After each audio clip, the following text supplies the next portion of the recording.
இதயக்கனி விஜயனின் வணக்கம்.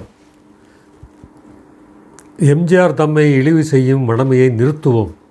அதாவது ஒரு விஷயம், மாதர் தம்மை இழிவு செய்யும் மடமையை கொளுத்துவோன்னு சொல்லுவாங்க. நாம் எம்ஜிஆர் தம்மை இழிவு செய்யும் மடமையை நிறுத்துவோம் அப்படிங்கிறது என்னென்னா, சமீப காலமாக, அண்மை காலமாக ஏதாவது வேறு விஷயங்கள் அவங்களுக்கு எதுவும் அறிவில்லை, நாலெட்ஜ் இல்லை அப்படின்னா யாரை கார்னர் பண்ணலாம், யாரை காயப்படுத்தலாம், நமக்கு பிரச்சனையே வராது, யார் கேட்க போகிறா அப்படிங்கிற மாதிரி வந்தால் கூட ரெண்டு கற்றுவாங்க, சொல்லிட்டு போயிடும், திட்டிட்டு போயிடுவாங்க, பரவாயில்லன்னு சொல்லிட்டு எம்ஜிஆரே கார்னர் பண்ணுறாங்க. எம்ஜிஆருடைய அதாவது அவருடைய தனிப்பட்ட வாழ்க்கையை பற்றி அதாவது கேள்விப்பட்டது கேள்விப்படாதது எல்லாத்தையும் ஒன்றா போட்டு உழப்பி ஆரம்ப காலத்தில் அவரை பற்றி கிசுகிசுகள், அவரை பற்றி செய்திகள், இதுக்கெல்லாம் ஒரு முன்னுரிமை கொடுத்து, அது முக்கியத்துவம் கொடுத்து அவரை ரொம்ப தனிப்பட்ட வாழ்க்கையை பற்றி விமர்சனம் பண்ணுறது மிக மோசமான செயல். அதாவது அவர் வாழ்க்கையில் எவ்வளவோ விஷயங்களை சாதிச்சிருக்காரு, எவ்வளோ தியாகம் பண்ணியிருக்காரு. அந்த தியாகத்தை பற்றி சொல்கிறதுக்கு நமக்கு ஒரு தகுதி வேணும். அதாவது அவரை பற்றி விமர்சனம் பண்ணுறதுக்கு ஒரு தகுதி வேணும். அந்த தகுதி எதுவுமே இல்லாத சில தான் தோன்றிகள், அதாவது தான் தோன்றி விமர்சனங்கள் இப்போ நிறைய வந்துக்கிட்டு இருக்குது. அதில் ஒருத்தர் முக்கியமானவர் காந்தராஜ், அதாவது முன்னாள் அமைச்சர், தமிழகத்தினுடைய முன்னாள் அமைச்சர், முன்னாள் சபாநாயகர், முன்னாள் பாராளுமன்ற உறுப்பினர் சேலம் ராசாராம் அவர்களுடைய தம்பி அவர் காந்தராஜ் அவர் எய்ட்ஸு கட்டுப்பாட்டு மையத்தினுடைய ஒரு பொறுப்பில், முக்கியமான பொறுப்பில், தலைவர் பொறுப்பில் இருந்தார். அவருக்கு எய்ட்ஸ் வந்துருச்சு போல் இருக்குது, அவர் நாக்கில் எய்ட்ஸ் வந்துருச்சு போல் இருக்குது, புத்தியில் எய்ட்ஸ் வந்துருச்சு போல் இருக்குது. அரசு சம்பளம் வாங்கி பணிபுரிந்தவர் அவர் இவங்கெல்லாம் இந்த எம்ஜிஆரால் வாழ்வு பெற்றவர்கள், வளம் பெற்றவர்கள், உரம் பெற்றவர்கள் இப்போ அவரை தாழ்த்தி பேசுகிறதுனா மனச்சாட்சி இல்லாமல் போகுது. அதை நிறுத்துவதற்கான எம்ஜிஆர் ரசிகர்கள் அப்பப்போ அவரோட தொடர்பு கொண்டு அவரை விமர்சனம் பண்ணுறாங்க, திட்டுறாங்க. எவ்வளவு சொன்னால் கூட அதுக்கு தொடச்சிட்டு போயிடுறாரு.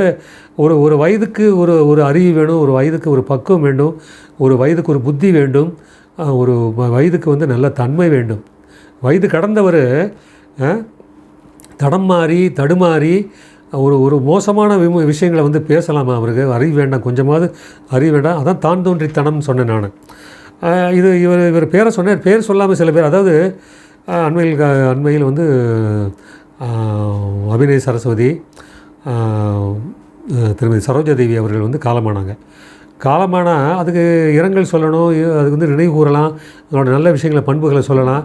அதை விட்டு போட்டு அவங்களுக்கும் அவங்களோட தனிப்பட்ட வாழ்க்கைக்கும் உள்ள விஷயங்களை சுட்டி காட்டி காந்தராஜ் உட்பட இன்னும் சில பேர் அவங்களோட எம்ஜிஆருக்கும் அவங்களுக்கும் தொடர்பு இருந்துச்சு, இப்படிலாம் பேசி சொல்லும்போது அது என்னென்னு சொல்கிறது?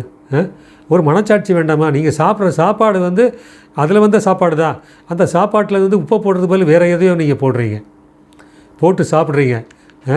மனச்சாட்சி இருந்தால் நம்ம இதை மாற்றிக்கணும், இந்த கோணத்தை மாற்றிக்கணும், இந்த புத்தியை மாற்றிக்கணும் அப்படிங்கிற நம்ம வேண்டுகோள் விடுக்கிறோம்.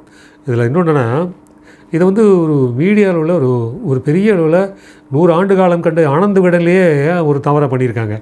என்ன பண்ணியிருக்காங்கன்னா, வெண்ணிநாட நிர்மலா அவர்களை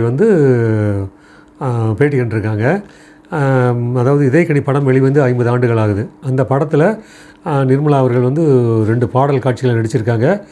அந்த பாடல் காட்சிகளை அவங்க நடித்த அனுபவம், அவங்களோட கடந்த கால சினிமா அனுபவங்கள் இதெல்லாம் சுட்டி காட்டி இப்படி பண்ணும்போது அதில் ஒரு விஷயம் தவறுதலாக வந்திருக்கு. என்னென்னா, எம்ஜிஆருக்கும் ஜெயலலிதாவுக்கும் சண்டை வந்துச்சுன்னா எங்கிட்ட தான் சமாதானத்துக்கு வருவாங்க அப்படின்னு வெளிநாடு நிர்மலா சொன்ன மாதிரி போட்டிருக்காங்க. அதை பற்றி நான் விசாரித்தப்போ அங்கே அந்த நிர்மலா அவர்களுடைய தரப்பிலேருந்து சொல்லப்பட்ட விஷயம் என்னென்னா, இந்த பேட்டி கண்டாங்க, பேட்டியில் சொல்லாத விஷயத்தை இப்படி சொல்லலாமா?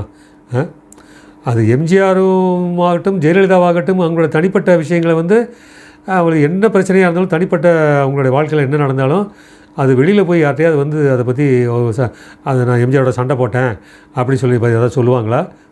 சொல்கிறதுக்கு விரும்புவாங்களா? சொல்லத்தான் முடியுமா? அது மாதிரி எம்ஜிஆரை நானும் ஜெயலலிதா சண்டை போட்டோம், எனக்கு சமாதானம் பண்ணுங்கன்னு யார்ட்டையும் போய் கேட்பாங்களா? கேட்கக்கூடியவர் அவர் ஒரு அதாவது தன்னுடைய வாழ்க்கையில் நடந்த பல விஷயங்களை தன்னுடைய சாதனையிலும் சரி, வேதனையும் சரி, எதையுமே அவர் வெளிப்படுத்த மாட்டார், எதையும் பிரதிபலிக்க மாட்டார். தன்னோடு எல்லாத்தையும் புதைச்சிக்குவார். மக்களுக்கு நல்லது செய்து தவிர வேறு எதையுமே அவர் செய்தது கிடையாது. அப்படிப்பட்டவரையும் ஜெயலலிதாவையும் வந்து சேர்த்து வச்சு இப்படியெல்லாம் வந்து விகடன் இப்படி பண்ணலாமா, அந்த தவறை பண்ணலாமா?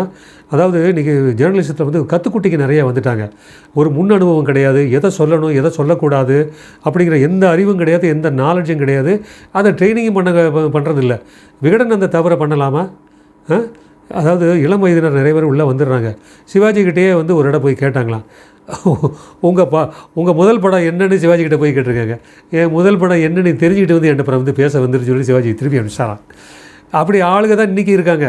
அந்த மாதிரி ஒரு தெளிவற்ற அறிவற்ற ஒரு ஒரு ஒரு மூடர்கள் வந்து இன்றைக்கி வந்து ஊடகத்துறையில் நிறைய பேர் வந்திருக்காங்க. அதனுடைய விளைவு என்னென்னா எங்கே பார்த்தாலும் பிரச்சனையாக இருக்குது. இன்றைக்கி யூடியூப்லாம் ரொம்ப மோசமான தரங்கட்டு போனதுக்கு காரணங்கள் என்னங்கன்னா இது ஒரு காரணம். தரந்தாழ்ந்து மற்றவனுடைய தனிப்பட்ட வாழ்க்கையை பற்றிலாம் விமர்சனம் பண்ணுற அளவுக்கு ரொம்ப தரந்தாழ்ந்து போயிட்டாங்க.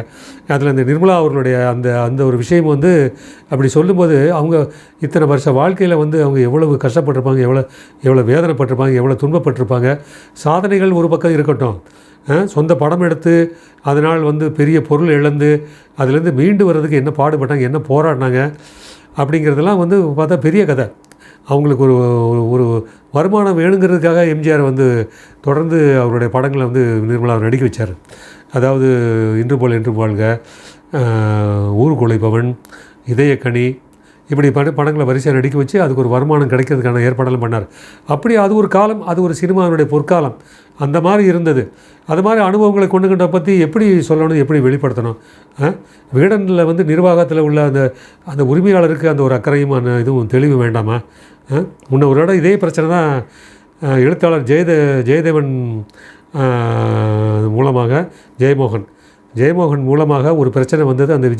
அந்த பிரச்சனையை வந்து இதயக்கனி சார்பாக நம்ம முன்னெடுத்துகிட்டு போய் அது பெரிய அளவில் வந்து போராட்டங்கள் நடைபெற்று நடிகர் சங்கம் கண்டித்து அதுக்கப்புறம் மன்னிப்பு கேட்ட இதெல்லாம் உண்டு, கடந்த காலத்தில் உண்டு. அது மாதிரி ஒரு நிலைமை மறுபடியும் வரணும்னு நினைக்கிறாங்களா விகடனில் அப்படின்னு தெரியல.